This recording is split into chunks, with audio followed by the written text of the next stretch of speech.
లిక్కర్కి సంబంధించినటువంటి లెక్కలు విప్పి చెప్పారు. తన కొడుకు మిథున్ రెడ్డి దగ్గరికి వెళ్ళి ఇవాళ భోజనాన్ని తీసుకుని వెళ్ళినటువంటి పెద్దిరెడ్డి రామచంద్రారెడ్డి 2014-19 చంద్రబాబు గారి ప్రభుత్వంలో 17,000 కోట్ల రూపాయలు మాత్రమే ఆదాయం వచ్చింది. మా ప్రభుత్వంలో 25,700 కోట్ల రూపాయల ఆదాయం వచ్చింది.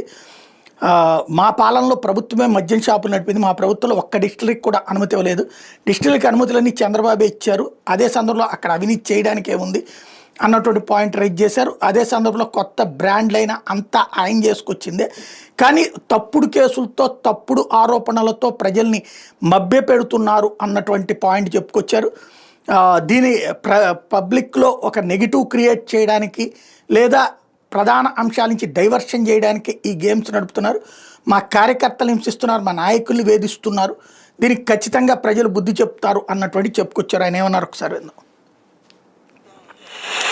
ఏర్పడినప్పటి నుంచి కూడా అనేక రకాల వైఎస్ఆర్ కాంగ్రెస్ పార్టీ శ్రేణులను, ముఖ్యంగా వైఎస్ఆర్ కాంగ్రెస్ పార్టీలో ప్రధాన భూమిక పోషించే నాయకులందరినీ కూడా టార్గెట్ చేసి అనేక విధాల ఇబ్బందులు పెడుతూ ఉన్నారు, అనేక రకాల కేసులు పెడుతూ ఉన్నారు.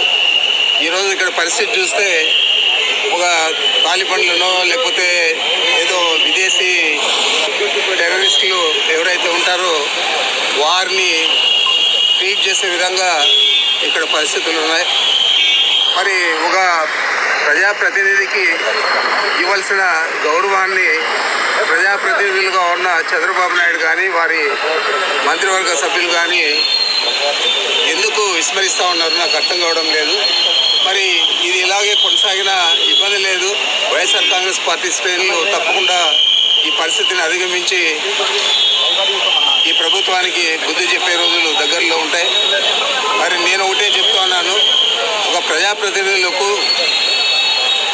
న్యాయపరంగా ఇవ్వాల్సిన సౌకర్యాలన్నీ కూడా ఇవ్వాలన్నా పని లేదా?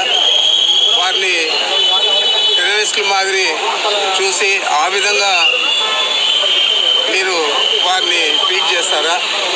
ఇది మంచి పద్ధతి అని నేను అడుగుతా ఉన్నాను. ఏదేమైనా కూడా ఈ ప్రభుత్వం తీసుకునే చర్యలన్నీ కూడా మేము ఖండిస్తూ ఉన్నాం. మీరు చేసే ఈ తప్పుడు విధానాలు రాబోయే రోజుల్లో ఇది ఒక అలవాటుగా మిగతా ప్రభుత్వాలకు కూడా మారకూడదని చెప్పి నేను తెలియజేస్తా ఉన్నా. తప్పకుండా ప్రజాప్రతినిధులకు ఇవ్వాల్సిన గౌరవాన్ని, వారికి ఇవ్వాల్సిన ప్రాముఖ్యతను, వారికి కల్పించాల్సిన సదుపాయాలు కల్పించాలని పదే పదే నేను మీ ద్వారా తెలియజేస్తా ఉన్నా. మరి మిథున్ రెడ్డి గారు ఎలాంటి ఇబ్బంది అయినా కూడా ఎదుర్కొంటారు తప్ప నాకు ఆ సౌకర్యం కావాలా ఈ సౌకర్యం కావాలా అని చెప్పే వ్యక్తి కాదు. ఇప్పుడు కూడా ఆయన ఏం కూడా నాకు చెప్పలేదు.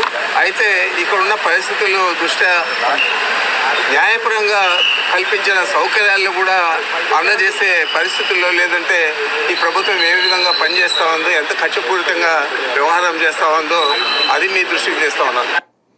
నిన్న కోర్టు ఇచ్చిన ఆదేశాలని అమలు చేయట్లేదని పరోక్షంగా చెప్తున్నారు.